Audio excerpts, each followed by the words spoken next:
Looking at the pieces we need to build our picture assembly. 1 1/4 inch hose clamps. And some small turnbuckles. I've painted all this stuff black.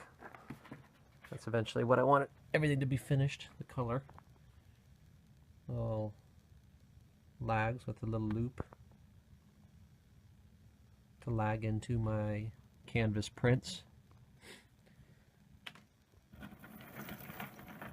And got some 20 feet of black chain, small gauge black chain.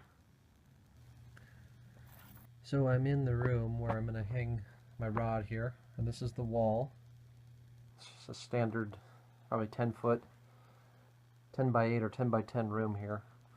So I'm going to show you a little trick. This is what I'm using for my stud finder, and I'm going to recommend you not go ahead and waste your money on a stud finder. This is a rare earth, very strong magnet, and what you do is just kind of hold your hand over it, and you don't want to rub this on the wall because it'll leave a mark, but get it close and kind of scan the wall until you feel a little grab. And I've already actually marked where I found the stud earlier. And you can see the magnet sticks to the screw head. So now, assuming this was a conventionally framed wall, every 16 inches I'm going to have a stud. Let's see if there's one. Yep, there's one right there. So that's how I determined my layout, and then I wanted 80 inches because if you add 16 and 16 enough times you get up to 80, and that lays me out on the frame of the house at this location, and over here, I forget where it ends up, but it's over here. So good little trick to use a rare earth magnet. We've got 2 of these 1-inch threaded flanges in the black iron color. Also got 2 1-inch street 90s. So these will thread into our floor flanges.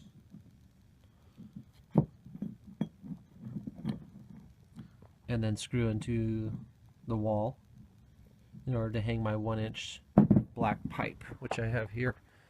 I've cleaned it up and touched it up with some black spray paint. And I had Home Depot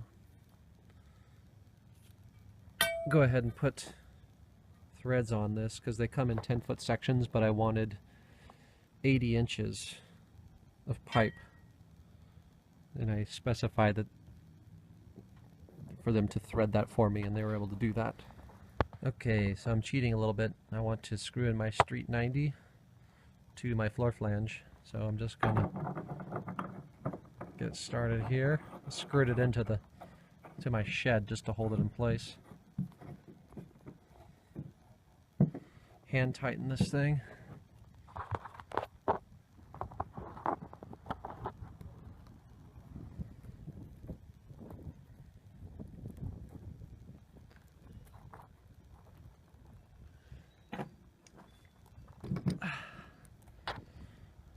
And I don't want to scuff up the metal too bad, so I'm trying to pad this thing with a pipe wrench here.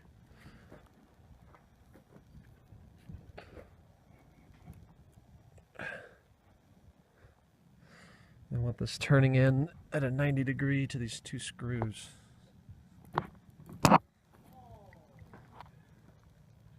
Maybe a little bit more.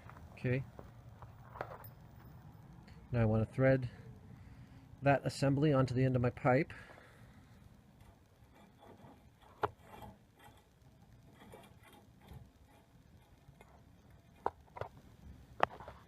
So I have my 1-inch pipe threaded into a street 90 and my floor flange, and now I want to crank this thing in to my street 90. So I was just torquing on this thing to get the two flanges pointed the same direction, and I had this screwed in and I totally ripped it out. These threads are a little gummy, so I'm going to have to, rather than fight this one, rotate this side to make the two flanges point the same direction, basically. So here we are again. Got the assembly pipe and floor flanges mounted to my studs here. And I had a helper to help me hold up one side. As you can see, it laid out perfectly on the studs. I wanted it pretty close to the ceiling because I'm going to be dangling chain down from that pipe at different levels. So I'm pretty happy with that. Time to work on the chain. And one thing I forgot to do was put my pipe clamps on, so now I got to work on that. Looking at this pipe again, one critical thing I wanted to mention is that the length of this pipe is going to be shortened, so your 80 inches from stud to stud, you have to deduct the 90-degree fitting here, which is going to deduct about an inch. In other words, the threads end about where my finger is, and then the 90 carries the floor flange another inch or so. So you want to just maybe thread in the pipe, deduct the amount of threads, or deduct that measurement, and then on each side you have two of those 90s. Otherwise you'll get your pipe cut too long. I've got my canvas prints in the mail finally, and they come kind of pre-framed and wrapped, and I've basically got them how I want them laid out on my pipe. And you can see I've already experimented with one here with a turnbuckle, a small piece of chain lagged in with these little eye lags, with a piece of chain to connect it, and then a turnbuckle with another piece of chain going to a pipe clamp that will be clamped on. So what I need to do this is a drill, and I've picked out a 1/16 drill bit. I made myself a little spacer, and that spacer just represents the distance I'm going to pre-drill a hole right at the end of that spacer to hand thread my eyelag into. And then I counted off 10 or 11 links of chain, opened up the chain with 2 pairs of channel locks. You hold one side and bend the other. So then open up the chain like that, basically to break the chain link. And in this case, I used 1, 2, 3, 4, 5, 6, 7, 8, 9, 10, 11 links. So I'm going to replicate that with the rest of my pictures here.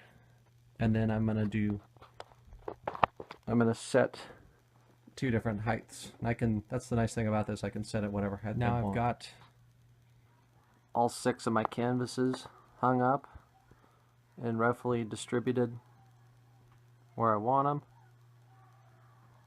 And I just haven't tightened everything up. I just have to recrimp these chain links, and then I might leave these hose clamps loose so I can slide it around this pipe here, and then add other prints as I get more, or change my mind or take them off. And that's the nice thing about this, is I can just take this off if I want to move it and wind it all up. Thank you for watching my video. I'm just stepping back and taking a look here. I used 8x8 and 8x10 prints, and I'm thinking I might add a couple larger prints, maybe 14-inch, to fill up some of this empty wall. But nice thing is I have room to add more. Just gotta change the layout of this thing, and it's all adjustable. So stay tuned for my next DIY video.